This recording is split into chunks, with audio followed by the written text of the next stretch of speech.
Lucas capítulo 4, verso 16. Estamos hablando, ¿se recuerdan lo que hablamos la semana pasada acerca de esto? ¿Verdad? No importa, voy a repetir y repetir. Aquí no estamos apurados ni tenemos una competencia para terminar a cierto tiempo. Esa es la bendición de estar en una iglesia donde hay cierta libertad. No, cierta no bastante.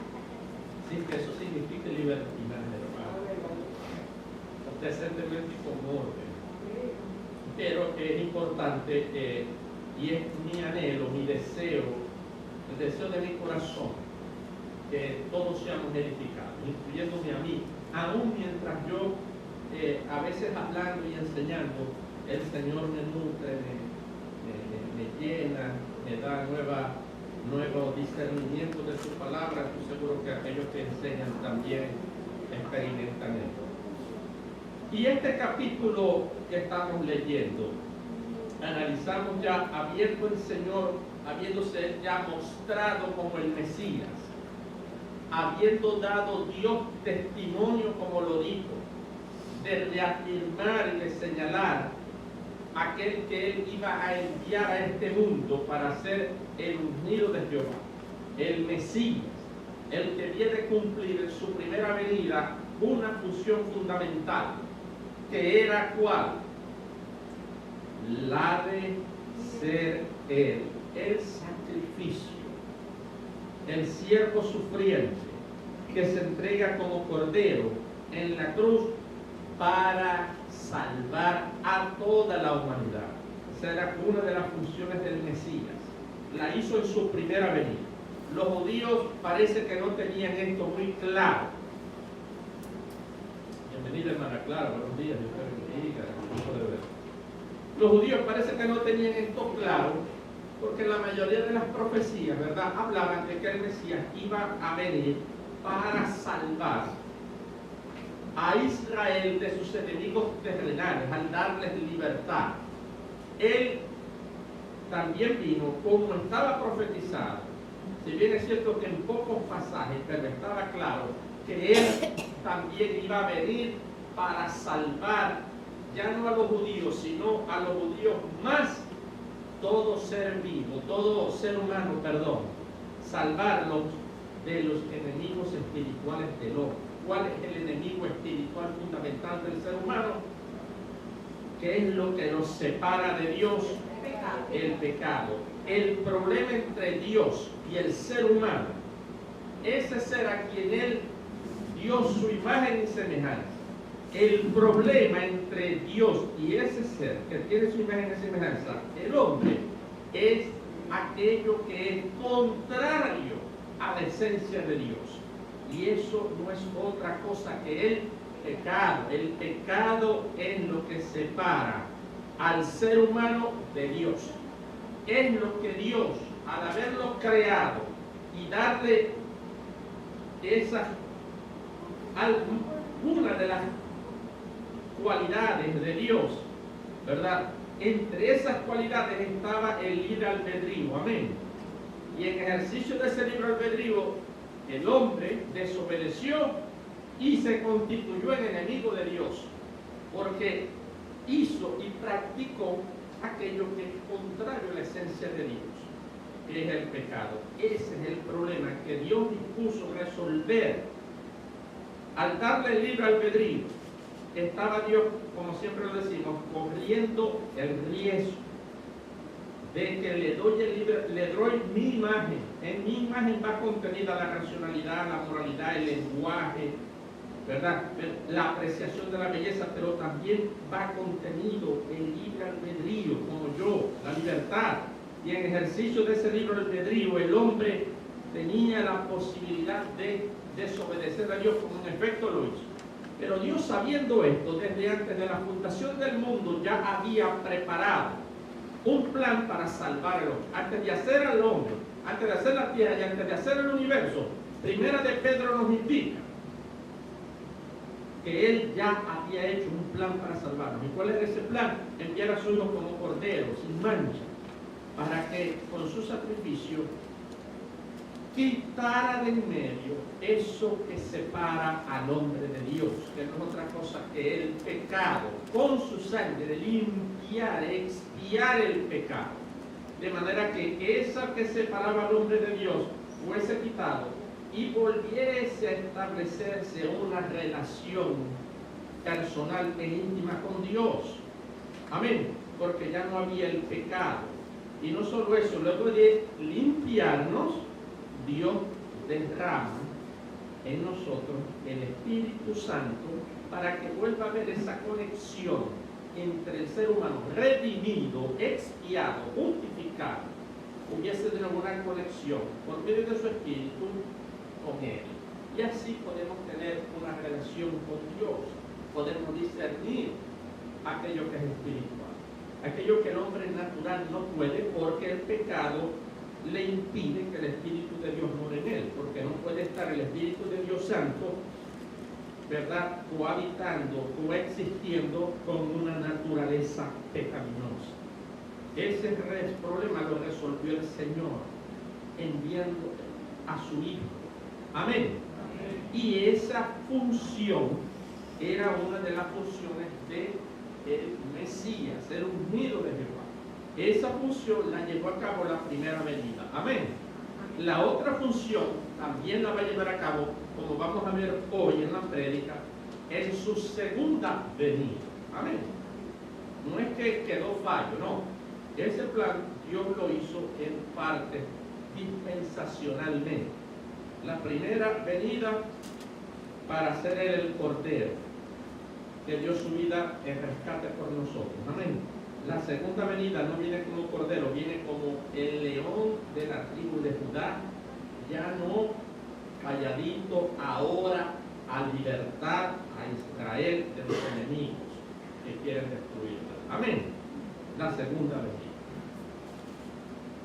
Dios, como lo había profetizado en un texto de Isaías, capítulo 61, y en otros pasajes, iba a unir, valga la redundancia, adrede, iba a unir a su ungido, a su Mesías. Para poder ser Mesías, que significa ungido, alguien tiene que unirlo con una unción. ¿Quién es el que ungió a Jesús? Dios. ¿Con qué unción? Con la verdadera unción, con el Espíritu Santo, la misma unción que tenemos nosotros cuando nos convertimos. Porque al nacer de nuevo, somos nosotros nacidos de nuevo por la obra del Espíritu Santo, primero de convencernos del pecado, de justicia y de juicio, y luego de llenarnos, en mi opinión, de bautizarnos, para poder entonces comenzar a ser vasos en quienes Dios va a querer derramar su gloria y sus dones. Y también ese Espíritu Santo es el que le da poder al ser humano. ¿Para qué? ¿Cuál es el verdadero poder del ser humano? ¿Qué es lo que el ser humano no puede hacer en este mundo? De verdad es absolutamente imposible, imposible de hacer. Mover montañas lo puede hacer con maquinaria. Agarra las máquinas, mete una dinamita y estalla, y después agarra el tractor y movió la montaña. ¿Cuál es lo que es verdaderamente sobrenatural? Lo que ningún hombre natural puede hacer: dejar de pecar, dejar de ser esclavo del pecado. El poder verdadero es aquello que no puede ningún ser humano hacer con ningún medio. Y es dejar de ser esclavo de la mentira, de la envidia, de la murmuración, del odio, de los vicios, de las apuestas, ¿verdad?, de la vanagloria. De eso no puede ser libre nadie.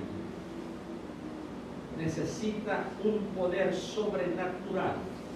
Y ese poder sobrenatural es el que le da el Espíritu Santo para entonces decirle no a la tentación del diablo, para decirle no al pecado, venga por tentación del diablo o venga por nuestra propia concupiscencia.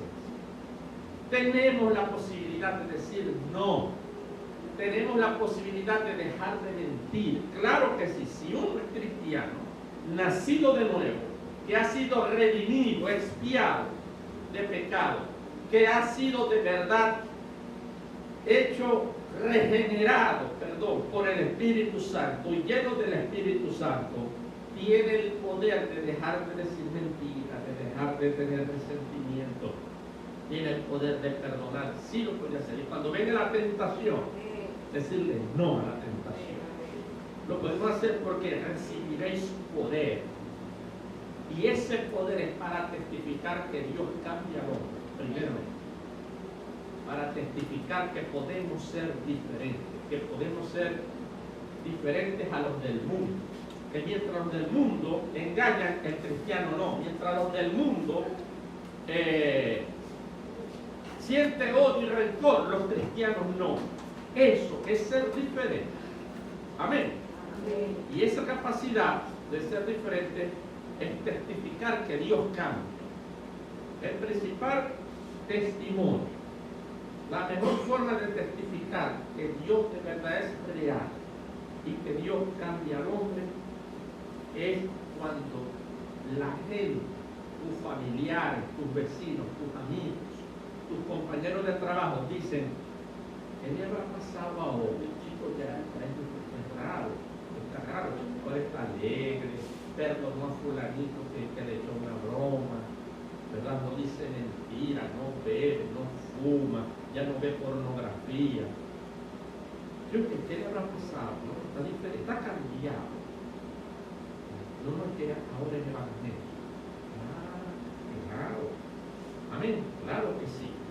La mejor forma de testificar de que hay un Dios real que cambia lo peor del ser humano nuestro es viviéndolo, viviendo diferente.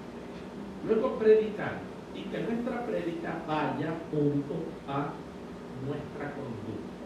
Porque lo que más daño le hace al cristianismo es el que predica, pero con sus hechos destruye lo que predica, da mal testimonio. ¿Cuántas veces no oímos? No, yo dejé de ir a la iglesia, yo estoy apartado porque yo vi que tanta hipocresía en la iglesia, uno llega y empiezan a murmurar tuyo, brollean, te rayan el carro. No, yo, ¿para qué? Si eso es puro, eso Dios no puede ser real. Pues si fuera real, no actuara así. ¿Cuánto no hemos oído eso? Es el amor poder para testificar en ese sentido.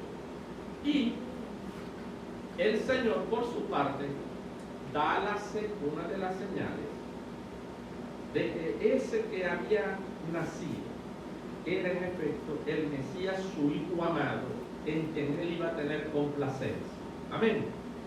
Y esta señal fue Juan el Bautista, que también había sido profetizado. ¿Se acuerdan? Los dos últimos pasajes del último profeta del Antiguo Testamento, Nehemías, había dicho que iba a enviar un profeta que iba delante del Mesías. Perdón, Malaquías. ¿Qué dije? Nehemías. Clarito. Voy a decir con los nombres. Ustedes estén atentos. Voy a decir Abraham y digo José. Esto va a ser interesante. Espero Dios que me haga acordar el nombre de mi esposa cuando vestida que venga a la barra. Bueno, Malaquías termina el Antiguo Testamento, las dos últimas palabras, anunciando el profeta que iba a ir delante del Mesías, anunciando el camino del Mesías. Amén. Bueno, esto sucede en la narrativa de Jesús cuando viene al Jordán y viene sobre él el Espíritu Santo. Allí se da el inicio del ministerio, de la función del Mesías ya declarado, ¿verdad? Allí desciende el Espíritu Santo sobre él en forma de paloma. Se oye esa profecía del cielo que dice: ese es mi Hijo amado, en quien tengo complacencia. Y ahí se une la Trinidad, el Dios unitrino, allí anunciando un nuevo cambio en la historia humana. Vino el Mesías, la historia va a cambiar.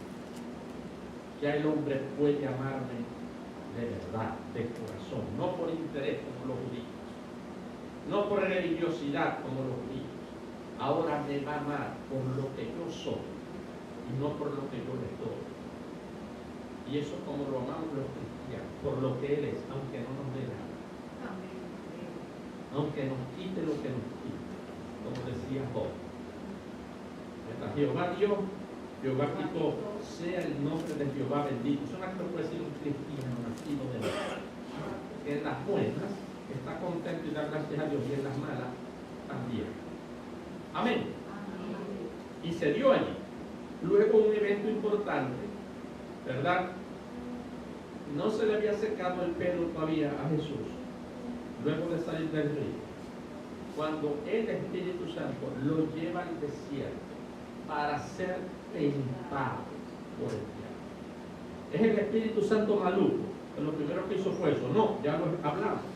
Lo hizo para primero cumplir Génesis 3:15, la profecía: tú lo vas a herir en el talón, pero él te va a matar por la cabeza a la serpiente, a Satanás.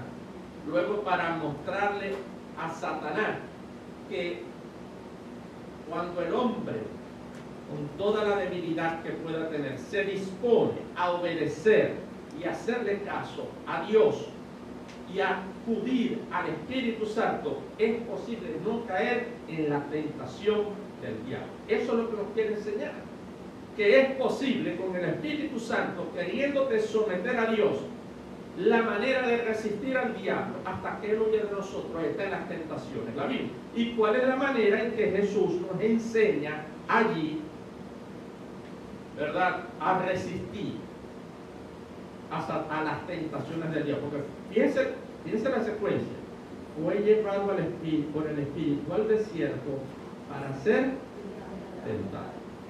¿Qué es lo que Satanás hace cuando nosotros, habiendo nacido de nuevo por el Espíritu, fuimos arrebatados de su carga, dejamos de ser su esclavo y pasamos de las tinieblas a la luz? ¿Qué es lo que Satanás va a querer hacer? Recuperarnos, ¿verdad? Volvernos a traer a su esclavitud, volvernos a traer de hundir en el lodo cenagoso del pecado, para que sigamos haciendo su voluntad.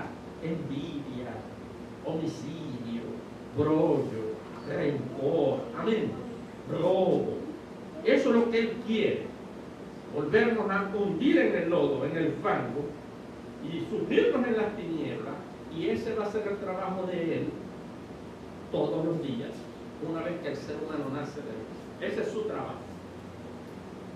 Y eso es lo que nos quiere enseñar Dios. Por eso es que el primer evento luego de su bautismo en el Espíritu es ser tentado.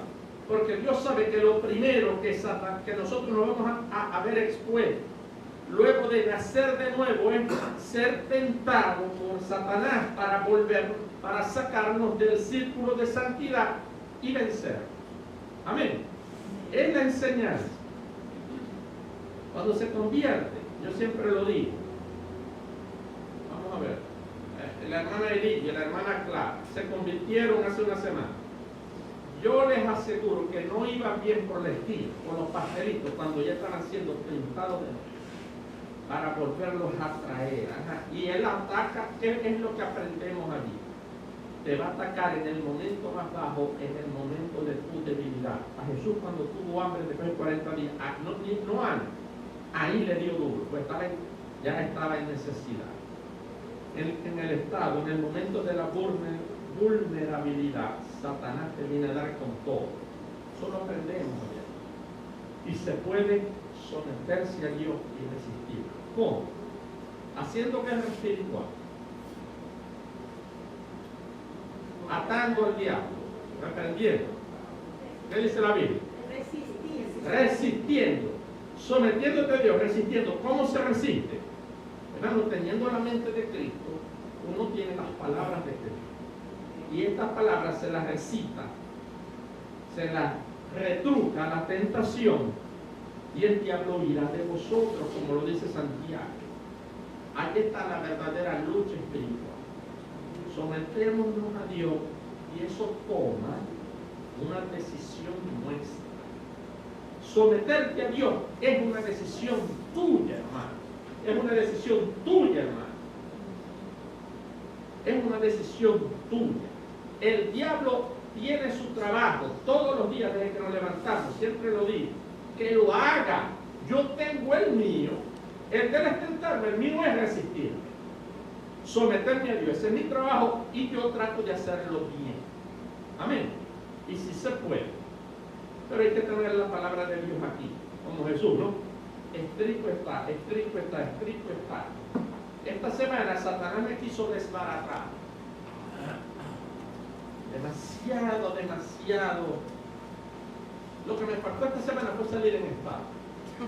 Y ahorita me va a empezar a salir la barriguita porque eso es increíble. Da duro y uno falla y cae. Pero abogado tenemos para con el Padre. Y la sangre de Cristo nos limpia de todo pecado. Y si confesamos nuestro pecado y nos apartamos, alcanzamos misericordia. Amén. Mantenemos firmes. Él nos puede dar por el talón, pero nosotros por Cristo lo queremos reventar por la cabeza. Amén. Y nosotros tenemos la victoria asegurada. Amén. La victoria asegurada. Sí, hermanos, si te sometéis a Dios. Someterse a Dios es: no voy a hacer mi voluntad sino la tuya. Quiero vengarme, pero no lo voy a hacer. Quiero responder con rabia, pero por amor a Dios no lo voy a hacer. La palabra de Dios dice: amad a vuestro enemigo, poned la otra mejilla, ven la milla extra, orad por él, orad por el que te maldice, hazle llegar al que te ultraja, y uno mismo se mata de amor con versículos bíblicos. Y Satanás dice: no puedo comer. Me voy para Aruba a descansar porque no puedo comer. El tipo sabe la Biblia, ¿verdad? Y cuando trato de recitar la torcida, como lo hacen hoy muchos apóstoles y pastores, la tuercen, nosotros decimos: no, escrito está. No, que tenéis que ser ricos, porque la prosperidad, y pues rico está, ¿verdad? Que no importa lo que pase en este mundo, todo lo que nos hace falta, Dios nos lo va a dar. Amén. Mientras busquemos primeramente el reino de Dios y su justicia. Amén. Y hacemos riquezas en el cielo. Amén. No en la tierra. Y ahí le cae un versículo y queda anulado. Claro, si usted no sabe bien, si a usted no le enseña en su iglesia, sus líderes, sus maestros, Biblia, y si se le enseña mal, ¿con qué va a resistir? No puede resistir. Se puede querer someter, pero no tiene herramientas.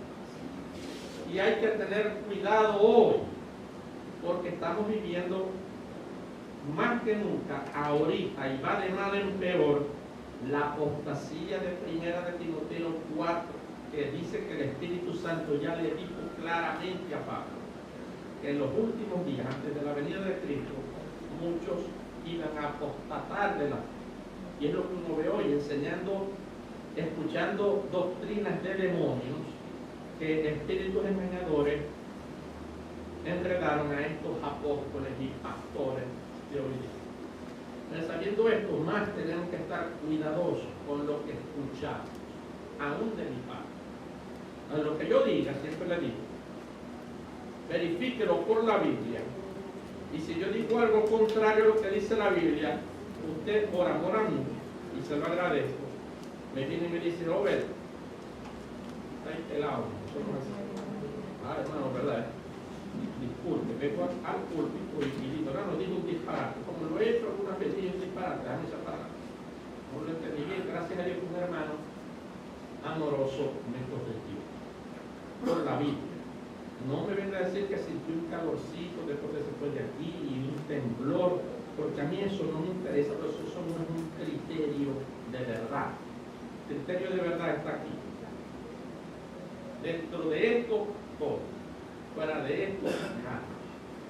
Amén. Entonces, esa es la enseñanza. Termina el Señor, dice que Satanás lo dejó obstinado, Satanás. derrotado, lo dejó por un día. Eso es lo que nos dice el verso 3. Luego de ahí nos dice que Jesús volvió con más fuerza. Me imagino que comió, después de volver comió, allí en Jerusalén, restaurancito ahí en Jerusalén, y arrancó para el lugar donde él iba a tener un amplio ministerio, la región del estado, vamos a decirlo así, de Galilea, comenzando la ciudad donde él, de donde era, no nació, pero donde se crió, ¿verdad? En Nazaret. En Nazaret entra una sinagoga, y ya yo les expliqué lo que pasaba cuando alguien considerado importante o un invitado llegaba a una sinagoga. La costumbre aún hoy día en las sinagogas, leer una haftará, lo que llaman, una porción de algún profeta que hable del Mesías. Y ese día invitan a Jesús entra a una sinagoga, lo ven que llega, el rabino viene y lo honra, dándole la lectura del profeta. Y por casualidad ese día, eso no lo planeó Dios, por pura casualidad, que tocó la lectura del profeta Isaías, capítulo 61. Y en la que el Señor lee. No la lee completa, y de eso vamos a hablar hoy. La lee casi completa. Y cuando la lee, viene el hombre y cierra el rollo. Usted sabe que se usaba el rollo, ¿no? Abría el rollo, Isaías 61, luego culmina y lo cierra, y se le ocurre decir lo que hablamos el domingo pasado. Se le ocurre decir a Jesús: hoy se ha cumplido esta profecía delante de sus ojos. ¿Qué le valora? Todavía no, yo les digo, cada vez que leo esto, no ceso de imaginarme la cara de la gente así. Imagínense si yo me entra la locura y me pongo yo como José de Jesús mirando, que yo soy Dios hecho hombre. El mundo mío aquí, yo soy el Mesías y vine. De aquí hagamos un avión para Jerusalén porque voy a sacar a los árabes y ahí. Porque no te van a agarrar así y me la van a poner con los dientes. Eso es feo. Una camisa fuerte y que Orlando agarre el cable del micrófono y me amarre y me lleve rapidito, hermano, para Ricardo Álvarez, y mientras en el camino me va dando unos tablazos por la boca para hincharme a Juan. Y Jesús se le ocurre leer las profecías y decir: primo, hoy esta profecía que yo le hice cumplió delante de sus ojos. O era lógico, o era el Mesías, porque es la profecía típica de qué. Esta es la profecía que le habla. La profecía del siervo sufriente está en Isaías 53, final de 52, comienzo de 53. Señor les bendiga. Buenos días, hermana, Dios te bendiga. Isaías 53 habla del siervo sufriente, ¿verdad? Y de lo que él iba a hacer, su función. Ahora, Isaías 61 dice: estas son las señales que el siervo sufriente va a mostrar para validar a través de su ministerio que en efecto él es el Mesías. Eso que lee Isaías son las señales que Dios dio para que la gente identificara: este es el Mesías, este tiene que ser, porque hace lo que Isaías hace 500 años ya había dicho, o 600. Este tiene que ser. Una de esas señales es el echar fuera demonios, que los demonios se les sujetaron. Recuerden en Mateo 12 cuando él sana a alguien que tenía un espíritu que mantenía a una persona sorda y muda. Y la gente cuando ve que lo sana, ¿se acuerdan lo que dice la gente? Hermano, ¿no será este aquel hijo de David? Era otro término así: ¿no será este el Mesías? Porque te está haciendo cosas que sabemos que el Mesías va a ser. Y este lo hace. Claro, vienen los malucos de los fariseos, ¿verdad? Los grolleros, malintencionados. No. Este no echa al espíritu si no es por Belcebú. ¿Están viendo la cosa? Entonces, ¿cuáles son esas señales? Vamos a leer, porque aquí vamos a tener 6 señales claras de lo que él iba a hacer. Primero anuncia, en efecto, yo soy el Mesías, cuando dice, el Espíritu del Señor está sobre mí y me ha ungido. Si me unió el Señor con su unción. ¿Cuál es la unción? El Espíritu Santo. ¿Cuántos son cristianos aquí nacidos de nuevo? Amén. ¿Qué unción? Ustedes están ungidos. Tienen la unción como arroz, claro que sí. Esa unción les va a consolar, esa unción les va a guiar a toda verdad, esa unción les va a iluminar el entendimiento, esa unción va a abogar por usted, ayudarlo en su debilidad. Esa unción le va a dar en su tiempo, como él quiere, uno de por lo menos 14 dones espirituales, por lo menos uno. Entonces, si usted ve a alguien que hace milagros, y creemos en eso, ¿sí o no? Claro que sí. ¿Usted cree que puede haber un cristiano que, si yo necesito ir para Cabima y el puente está trancado y yo llamo a Judith, que tiene un don, y Judith abre el lago para que yo pase rapidito por seco y después lo cierre? ¿Eso es posible hacerlo? Claro que sí. Creemos en eso. Ahora, Judith si hace eso, no es porque ella tiene una unción especial, como ella es que tiene la unción. Eso, hermano, eso es mentira. No es que tiene una unción. Bueno, obviamente, si soy cristiano, tenéis unción. Quiere mucho. Lo que fue y que tiene mucha por medida. Porque si Dios da el espíritu por medida.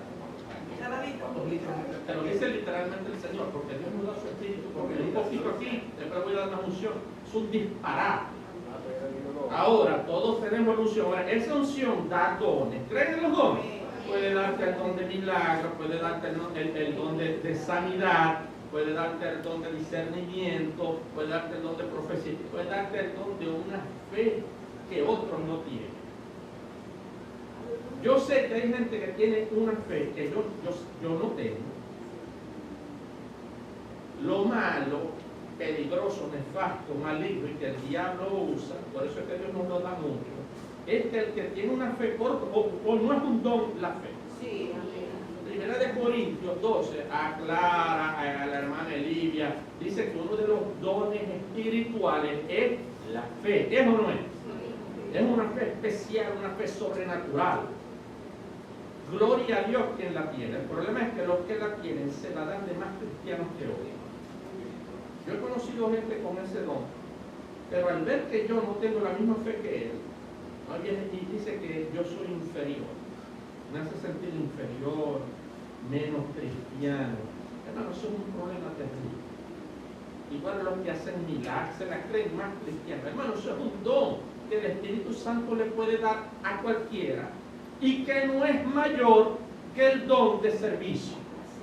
El don que puede tener un cristiano para servir, como Juan Zambrano, no está aquí. Juan Zambrano abajo, William. Esos prefieren servirle a ustedes cuidando los carros y recibiéndoles en la mañana que estar aquí en aire acondicionado, recibiendo, pero les sale naturalista. Es porque ellos son yihadistas, que lo que les gusta es flagelarse. Claro que no son tan humanos como yo y les pega tanto el calor como yo. Pero lo hacen porque yo entiendo que no son mejores que yo, que Dios les dio ese don espiritual de servir. A uno le da el don de administrar, de presidir. Lo dice la Biblia, Romanos 12 lo dice. Tienen una capacidad, hermano, para dirigir, para presidir, organizar, administrar. Es de misericordia. Muchos dones. Ninguno es mejor que otro. Son iguales.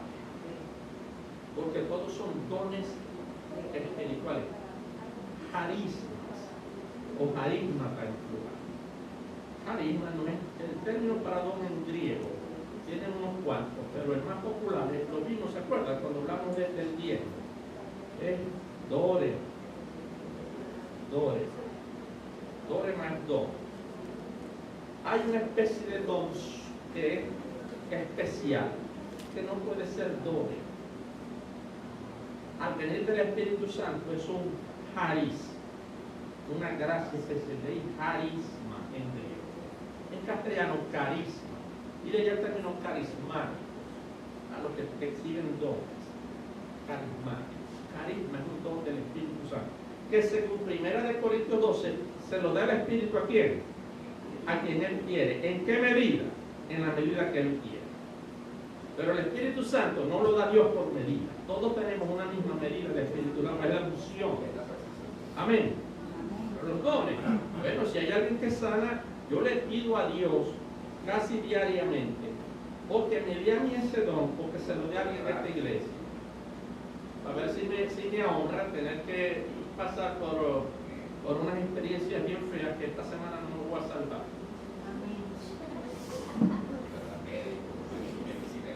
Ultrasonido transrectal.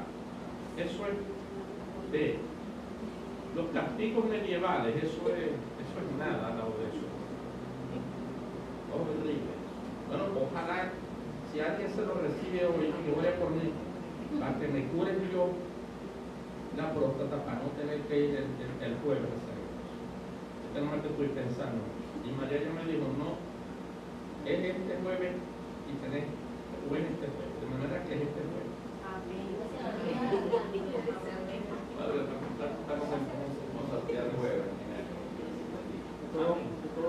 O que ore por milagro para que no me duele. De todos modos, ahí hemos publicado una marca reconocida en Francia de ropa interior que está haciendo los cinturones de castidad, que son unos hierros que se van a poner de moda. ¿Te compraste uno de esos pronto? Amén. Entonces creemos en eso. Tenemos la unción. Somos bautizados, sumergidos en el Espíritu Santo. El Espíritu de Jehová está sobre mí, me ha ungido. Ahí está la declaración. Lo que pasó, dice, hace 2 semanas en el río Jordán, es lo que decía el Espíritu Santo, es lo que yo les estoy diciendo. Ahora, allá hay un para. Cuando usted lea para, el Espíritu de Jehová está sobre mí y me ha ungido. Lea el versículo 18. El Espíritu del Señor está sobre mí por cuanto me ha ungido. Entonces, hermano, me ha ungido para es una conjunción de propósito. O sea, esto que sucede tuvo el siguiente propósito. Esta es la finalidad de que Dios me ha ungido para, y da aquí 6 señales claras. Para, número 1, es lo que dice: dar buenas nuevas a los pobres. Dar buenas nuevas a los pobres. ¿Qué significa eso? Fíjense el término buenas nuevas. En el griego, no sé por qué deciden esto. Buenas nuevas es el término evangelio. Evangelio. Buenas noticias. Buenas nuevas. Él me ha enviado para darle buenas nuevas a los pobres. Aquí los pobres no es pobres de dinero. De eso no habla el término pobre en este contexto. Pobre es aquel que tiene carencias. Es aquel que tiene necesidad producto de las carencias. El ser humano sin Cristo, tenga el dinero que tenga todos los grupos de Caribe que existen, y euros, y dólares, y oro, puede ser muy rico, pero tiene carencia y necesidad. Es pobre, carece de la capacidad para ser feliz en los tiempos malos, carece de capacidad de decirle no al pecado, está vacío y está pobre, porque no tiene acceso. Darle el evangelio al hombre que está necesitado, es lo que allí dice. ¿Y cuáles son las buenas noticias? ¿Por qué se llama ese mensaje buenas noticias? ¿Cuáles son las buenas noticias? De salvación. Muy bien, otra manera ampliada de decirlo. Buenas noticias de que nosotros podemos dejar de ser esclavos del pecado. Esas son las buenas noticias. Yo puedo dejar de ser esclavo del pecado. Yo puedo dejar de ser mentiroso. Yo puedo dejar de ser odiador, rencoroso. Yo puedo dejar de ser amargado. Yo puedo dejar de ser iracundo. Yo puedo dejar de ser vengativo. Hermano, hay gente que paga, va para psicólogo, gasta un realero para cambiar y cambia por un mes. Después está peor. Estas terapias no cambian. Las buenas noticias es que de manera gratuita podemos ser sanados de esas malformaciones espirituales. Esa es la buena noticia, que podéis dejar de ser esclavo del pecado. Y eso se lo vino a decir al ser humano. Número uno, es una señal. Él venía a anunciar las buenas noticias. Amén. El evangelio al ser humano, al pobre de espíritu.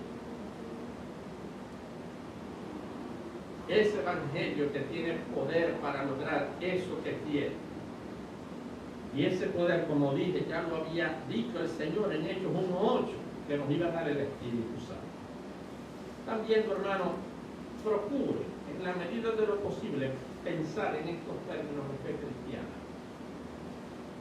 La fe cristiana trata de dos cosas. Eso es lo que habla de Génesis y Apocalipsis. El problema del pecado que separa al hombre de Dios y la solución al pecado. De eso trata toda de Génesis y Apocalipsis. El tema es ese. ¿Eso no es? ¿Cuál es el tema central? El pecado y el plan de Dios para solucionar ese problema. ¿Cuál es la solución a ese problema? La venida del Mesías y que éste muriera como un cordero inmolado en la cruz. Y cuando lo hubiese culminado, decir antes de morir, como lo dice Juan, consumado es. Amén. La Biblia trata del pecado y de su solución. Más nada. Fíjense eso, sencillo. El problema entre Dios y el hombre es el pecado. Si usted como cristiano peca, Dios se pone triste. Entristece el Espíritu Santo. Y si permanece en pecado, el Espíritu Santo lo deja botado. Y usted pierde la salvación. Y no se ve en el arrebatamiento. Y si está vivo, pasa por la tribulación. Y después el diablo le va a cortar la cabeza. Así es eso. Y después, cuando resucite, es para que le lean el libro. Y como su nombre fue borrado del libro de la vida por pecador, sea echado al infierno. Ahora, Dios va a hacer todos los días, a todo momento, todo lo posible porque usted vuelva y se arrepienta. Y el que confiesa su pecado y se aparta, alcanza misericordia. Amén. No es como la mentira que enseñan los calvinistas de salvo siempre salvo. La iglesia reformada, que vos no perdí la salvación. Creyendo y que Dios no más que murió, porque siempre digo eso, pero no explico qué es el calvinismo. El calvinismo es la mentira diabólica que dice que Dios predestinó a algunos para que fuesen salvos antes de nacer, algunos no, a todos los seres humanos. Aquí está el problema.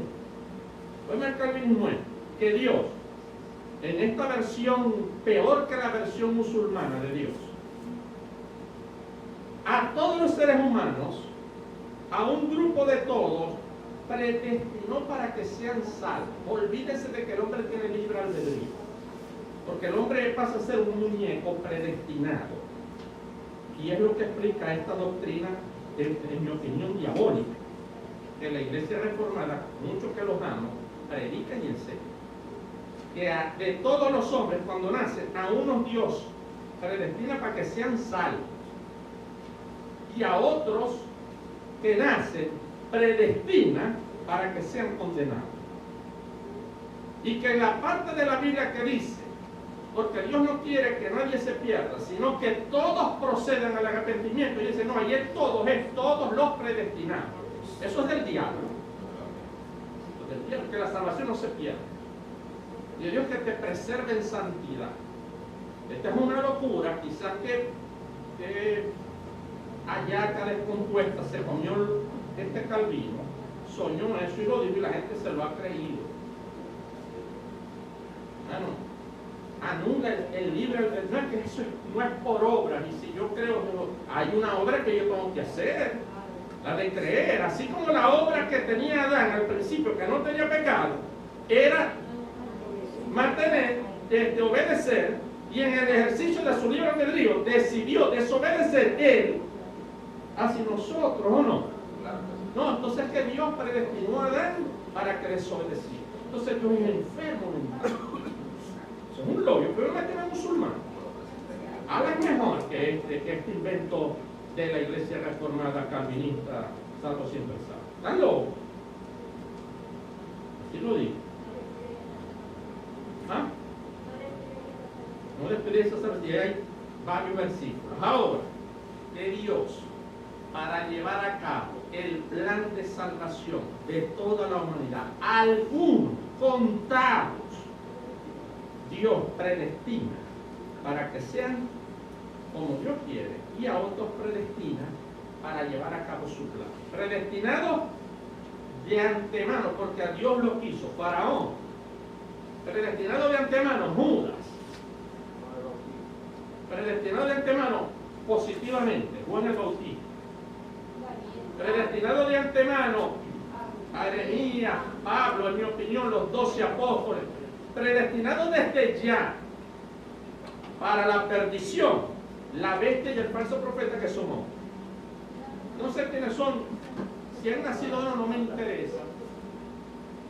Pero yo sé que cuando nazcan ya están predestinados, pero esos son pocos para llevar a cabo el plan de salvación para todos. Amén. Hay una predestinación bíblica correcta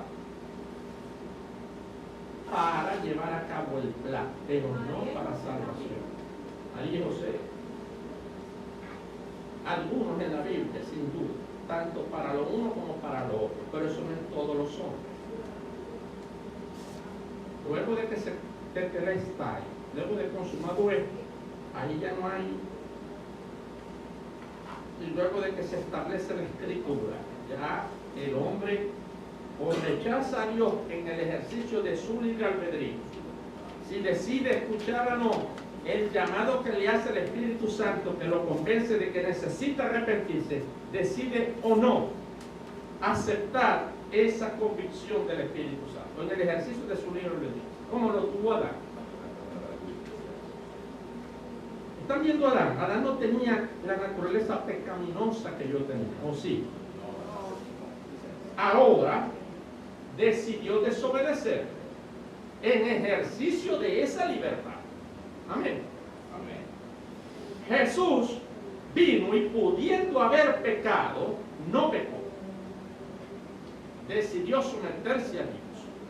Aprendió la obediencia por medio de los padecimientos. Amén. Dios quiso cargar sobre él el pecado de todos. Y como era hombre y tenía mi misma debilidad, ¿verdad? Él se mantuvo firme. Y nos enseña a nosotros que si tú te sometes con la ayuda del Espíritu Santo, puedes permanecer firme. Si decides no hacerle caso al Espíritu Santo, eso es problema tuyo, como muchos en la Biblia creyeron y se perdieron. Hay un versículo clarito. Primera de Corintios, no sé dónde es. Primera de Corintios, no sé si es primero y segundo. Ustedes saben que yo paso no soy bueno. Pero donde dice, nos habla de que debemos guardar, tener cuidado con la conciencia del débil. Hay una parte que dice, no sea que por lo que haces, ¿verdad?, se pierda aquel hermanito que creyó. Ahora, si se pierde es porque se puede perder una vez habiendo creído. Se tienen que lograr muchísimos versículos finos para poder vender esa mentira. Claro, esto es algo que tienen que saber. La mayoría, 1 Corintios, ¿qué dice ahí? Léale, hermano. Por el conocimiento tuyo se perderá el hermano débil, porque Cristo murió. De esta manera, pues, pecando contra los hermanos y hiriendo su débil conciencia, contra Cristo pecar. Por lo cual, si la comida le es a mi hermano ocasión de caer, no comeré carne jamás. Dice ahí, el hermano débil, o sea, si es hermano es porque ha creído. Y dice ahí, cae, se pierde. ¿Se pierde o no se pierde? No, Dios lo predestinó para que fuera débil, entonces uno más maduro, con conocimiento, lo hiciera tropezar para caer. ¿Qué es eso? ¿Qué Dios es? ¿Ah? Exactamente. Hermanos, ahora, como los reformados hereda la tradición de la reforma. Reforma no es igual a reformar. Reforma o protestante somos todos los que seguimos lo que la Biblia dice y no lo que el Papa dice. Esos somos nosotros pertenecientes a la reforma. Ahora, los reformados son los que creen que Calvino es Dios y no se equivocan.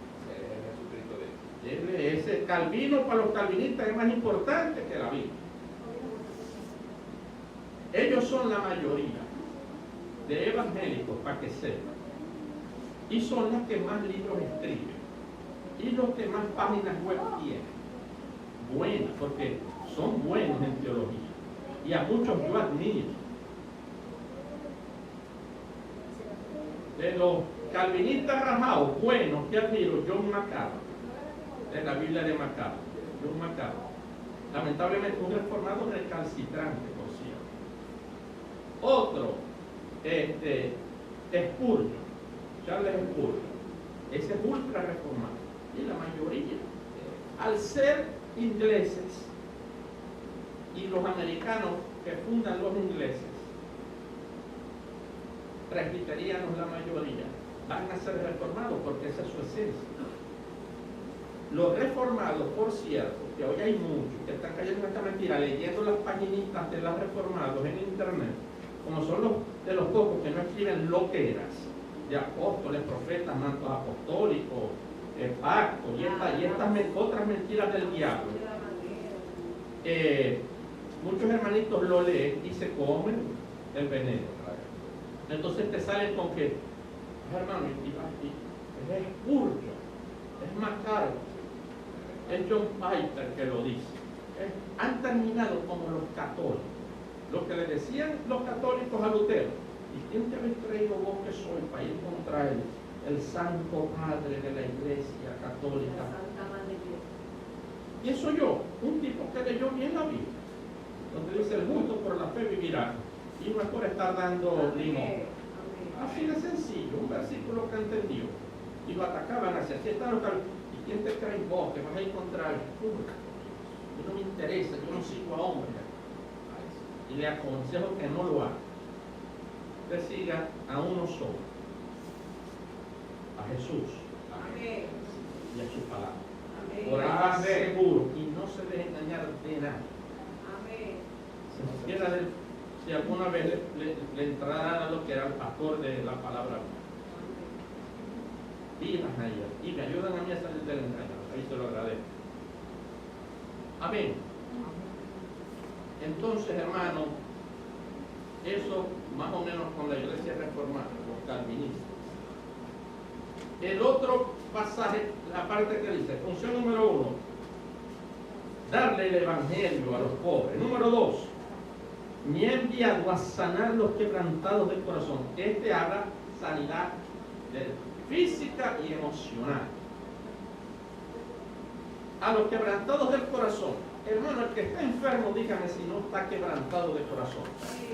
O el que tiene cáncer, o el que la hermana Cecilia que no pudo cantar porque tenía gripe, la hermana Xiomara que tiene los ojitos que con todo y eso vino y trajo una invitada y se le agradecemos por eso.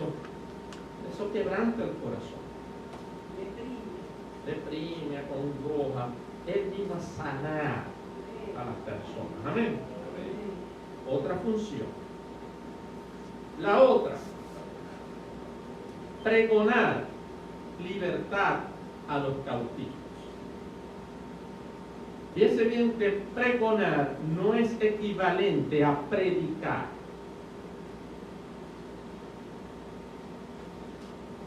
Perdón, es equivalente a predicar, obviamente. Pregonar es predicar en voz alta, voz en cuello, que lo oiga todo el mundo. Al pregonar libertad a los cautivos. ¿De qué habla esto? En términos bíblicos, cautivo es esclavo. Ahora, libertad al esclavo, ¿cuál es la palabra bíblica que significa libertad al esclavo? Redimir. La palabra redimir, el verbo redimir, el sustantivo redención, cuando usted lo usa, necesariamente y obligatoriamente tiene que ir unido al concepto de esclavo. Porque redimir implica dar libertad a un esclavo, pagando una deuda por ese rescate. O sea, no se puede hablar de redimir sin que se tenga en mente a un esclavo. Y no se puede hablar de un esclavo salvo si no se utiliza el concepto de redención. Porque cada uno de nosotros éramos esclavos del pecado, ¿sí o no? El Señor nos sacó de esa esclavitud. El Señor no solamente vino a anunciar las buenas noticias, vino a darlas a este mundo, a darlas, vino a pregonarlas duro, libertad a los que están esclavizados del pecado por el diablo y por la carne. Tremendo. Número 4, vista a los ciegos. Yo era ciego, no, yo no tenía ojos.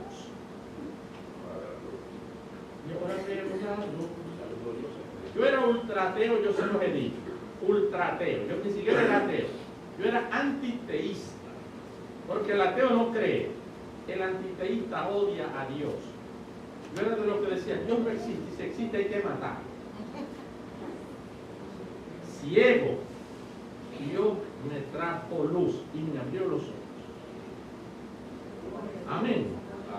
Nos abre los ojos para ver nuestra debilidad, para ver nuestra enfermedad emocional, espiritual, sentimental.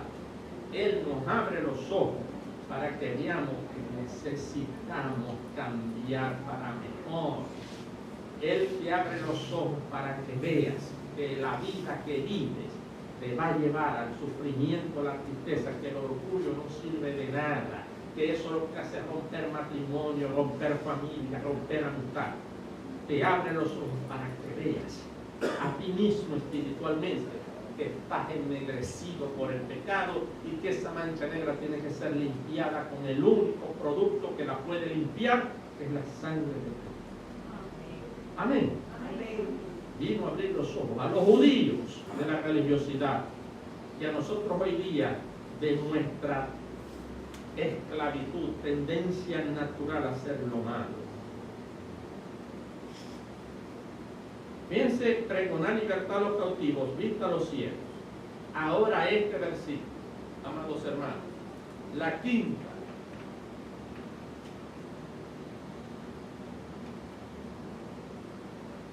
Perdón, el cuarto. La quinta, perdón. La quinta señal de Jesús. Poner en libertad a los oprimidos. Oprimido no es cautivo. Oprimido en conceptos bíblicos no es igual a esclavo. Oprimido es en griego la palabra trauo. Trauo. Aquellos que están trauo. Participio pasado de ese verbo. Eso es oprimir. Trauo. Oprimir. Significa ese verbo romper algo o darle ejercer una acción que los separe en sus partes. Y eso es lo que hace el diablo con el hombre. Lo parte, le separa sus partes, cuando toma posesión del cuerpo. El que ha visto a un endemoniado, usted ve el cuerpo, pero lo que está dentro no es su alma. Lo que está adentro es una entidad extraña. Ha separado ese ser y él ha tomado posesión, lo ha roto, lo ha quebrantado. La palabra oprimido aquí es aquel que ha sido desensamblado cuando Satanás lo posee. Por eso tú no ves a un endemoniado con los ojos virados, porque a ellos no les interesa ver, ellos ven, no con el órgano humano. Por eso es que un endemoniado puede agarrar un cuchillo y metérselo y no le pasa nada, porque ellos toman total control de tu cuerpo físico y ellos tienen capacidad mucho y muy grande de dominio sobre la materia física. Cuando la palabra dice poner en libertad a los oprimidos, es echar fuera del oprimido los demonios que los poseen. Y eso es lo que Cristo nos hace. Amén. Amén. Entonces tenemos a dar las buenas noticias a los pobres, a sanar a los enfermos, a darle vista a los ciegos. Amén. A pregonar que podéis dejar de ser esclavos del pecado. Amén. A poner en libertad a los poseídos por el diablo. Esas son señales. Hay que entender que son importantes. Algunas enfermedades físicas, algunas son causadas por la consecuencia del pecado sobre el cuerpo humano. O sea, porque usted se pone viejo no porque hay un espíritu de vejez. Vamos a acercar el enfermo que me lo saquen a mí primero que todo. Yo quiero permanecer joven. Hay un espíritu de vejez. ¿Por qué está viejo aún? Porque es la consecuencia del engaño de Dios. ¿Verdad? ¿Por qué nos enfermamos? Por esa misma consecuencia, la degeneración, la corrupción del cuerpo, ¿o no? Algunas enfermedades son producto natural de un cuerpo desbaratado por el pecado. ¿Estamos de acuerdo con desórdenes orgánicas? Hay algunas enfermedades causadas por espíritus malignos. Hay que discernir cuando uno va a orar. Obviamente, si soy cristiano, no te puede entrar un espíritu maligno. Eso es muy claro. Amén. Eso significa que el Espíritu Santo cohabita con, imagínate, no puedo con vos, espíritu maligno, siéntate, yo te doy al corazón y vos agarrás será la espalda. ¿Qué es eso? Si usted es templo del Espíritu Santo, ahí no va a entrar nada. Nada lo que puede venir a tentarlo en la mente, en la carne, ¿verdad? En las emociones o en la concupiscencia corporal. Pero más de ahí no. Hay un cristiano enfermo que está enfermo. Ahora puede que haya alguien no cristiano que tenga un cáncer y que ese cáncer sea un espíritu. Hay que saber, hay que discernir. Y si no tiene discernimiento, ore. Y Dios sabe y lo sana. Sea un espíritu o no. No es que Dios va a estar a expensas de que uno sepa o no sepa. Yo no creo eso. Él dice, orar, poner las manos, primero discernir a ver si es de físico o espíritu. Dice, sobre las manos pondrán los enfermos y sanarán. Estas señales seguirán a los que creen. ¿Lo dice o no? Ahora, estas señales que Jesús aquí anuncia que él iba a mostrar conforme a lo dicho por el profeta Isaías y que él realizó estando en la tierra, estas señales el cristiano va también a mostrar si es nacido de Dios. Vamos a anunciar el Evangelio, vamos a dar vista a los ciegos por medio de la predicación, amén. Vamos a orar por los enfermos, amén. Si hay un endemoniado, ¿quién puede sacar un demonio? Un brujo. Fúmenle tabaco y lo saca. Pero cuando yo estaba en brujería salía. El problema era que al mes venían a pagarme otra vez para que sacara unos peores. Hacía billetes. Lo saca, pero a engañar. Y luego entran 7 peores. ¿Quién es el único ser sobre este mundo que puede echar por un demonio que la persona quede libre? Usted como cristiano. Y no tiene que agarrar un curso de liberación, ni un curso de guerra espiritual. Usted lo que tiene que hacer es creer lo que la Biblia dice, hermano. Estas señales seguirán a los que creen. ¡Pum! Si tú crees, estas señales te van a seguir en mi nombre. Echaré fuera demonios. No dice atar y desatar, lo dice. Echar fuera. Nunca se usa atar y desatar. Y desatar no tiene nada que ver con demonios en la Biblia. En lo absoluto. Y reprender, menos todavía. Eso es algo potente. Esa es una de las señales del Mesías. Reprender demonios. Demonios solo se le someten a Dios. Y al cristiano no reprendiéndolo, sino echándole fuera, en virtud de que Cristo es el que lo hace. Y Dios es el que lo hace. Amén.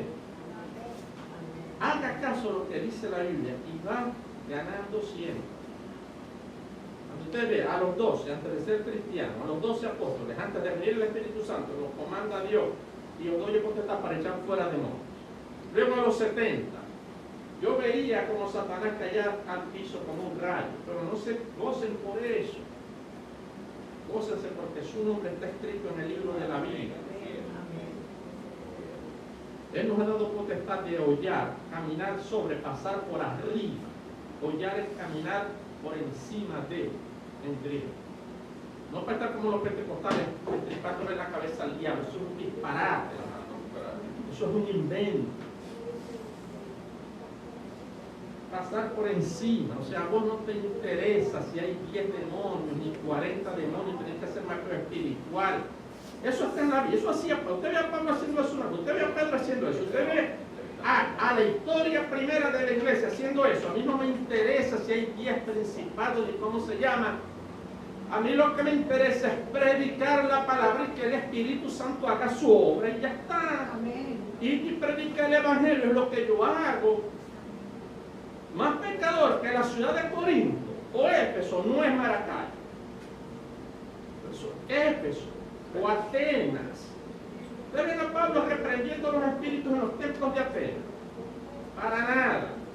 Artículo que se asombra es que los atenienses eran tan bárbaros que ya le tenían un templo, un dios, por si acaso existía, de los que ellos no conocían, ya le tenían para que no se pusiera bárbaro. Qué bárbaro. Y los alaba. En todo veo que soy religiosos. Porque le habéis hecho templos a un Dios por ahí al no conocido. Bueno, ese que le falta por conocer es el que yo les quiero anunciar. Y este es el verdadero. Yo no veo a Pablo atando, ni veo a él reprendiendo a la bruja de adivinación en Filipo. Se obstinó, se volteó, sal de ella y ya está. Después le cayeron a palos, obviamente, porque había salido de negocio los dueños de la esclava adivina. Están viendo lo que la Biblia dice. Amén. ¿Es sencillo o no es sencillo lo que la Biblia dice? Si usted cree, estas señales te van a seguir. En su nombre echaréis fuera demonios. En el nombre de Jesús, ¿cuántos tres llevo? 2. Sal de él. Ya está. ¿Cuál es el teatro? Yo no lo veo. Hablarás nuevas lenguas. Pondrás las manos sobre los enfermos y sanarás. ¿Es lo dice o no lo dice? Eso es lo que dice, y más de eso no dice, y menos de eso no dice. Amén. Por último, la última palabra. Vine, y de eso vamos a hablar hoy, a predicar el año agradable del Señor. El año agradable del Señor. ¿Cuál es el año agradable del Señor? El jubileo del Señor. Eso es el periodo de la gracia en el que estamos viviendo. Isaías continúa. Eso uno lee completo la profecía. La corta adrede, porque ahí para y dice, esto se ha cumplido. Lo que falta de esa profecía es lo que él viene a hacer en la segunda venida. El año agradable del Señor y el día de venganza del Dios Todopoderoso, eso es en su segunda venida. Amén. Vamos a dejarlo hasta aquí. Vimos bien entonces las señales del Mesías. Son las señales que eran delegado a su cuerpo en esta tierra para que también las muestre. Sin fanfarronería, sin brillo, sin estarnos creyendo mejor que nadie. Amén.